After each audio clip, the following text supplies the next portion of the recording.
நாட்டின் 78வது சுதந்திர தின விழாவை ஒட்டி சென்னை கோட்டையில் முதலமைச்சர் மு.க.ஸ்டாலின் தேசிய கொடியை ஏற்றி மரியாதை செலுத்தினார். சென்னை கோட்டையில் இன்று சுதந்திர தின விழா கோலாகலமாக கொண்டாடப்பட்டு வருகிறது. இதன்படி இன்று காலை 8:45 மணிக்கு சுதந்திர தின விழா நிகழ்ச்சிக்காக கோட்டைக்கு வந்த முதலமைச்சர் மு.க.ஸ்டாலினை தலைமை செயலாளர் சிவதாஸ் மீனா வரவேற்றார். முதலமைச்சருக்கு முப்படை அதிகாரிகள் டிஜிபி சங்கர் ஜிவால், சட்டம் ஒழுங்கு கூடுதல் டிஜிபி டேவிட்சன் தேவராசிவாதம், சென்னை காவல் ஆணையர் அருண் ஆகியோரை தலைமை செயலாளர் சிவதாஸ் மீனா அறிமுகம் செய்து வைத்தார். பின்னர் காவல்துறையினரின் அணிவகுப்பு மரியாதையை முதலமைச்சர் மு.க.ஸ்டாலின் ஏற்றுக்கொண்டார். பின்னர் கோட்டை கொத்தளத்தின் மேல் உள்ள கொடியேற்றும் இடத்துக்கு முதலமைச்சர் மு.க.ஸ்டாலின் சென்று தேசிய கொடியை ஏற்றி மரியாதை செலுத்தினார்.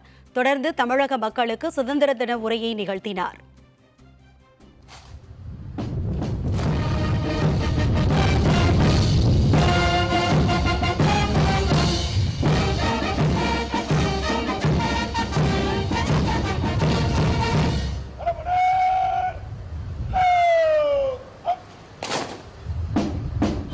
தேசிய கொடியினை ஏற்றி வைத்து கொடி வணக்கம் செய்து சிறப்பிப்பார்கள். காவல்துறை கூட்டுக்குழல் இசைக்குழுவினரால் நாட்டுப்பண் இசைக்கப்படுகிறது.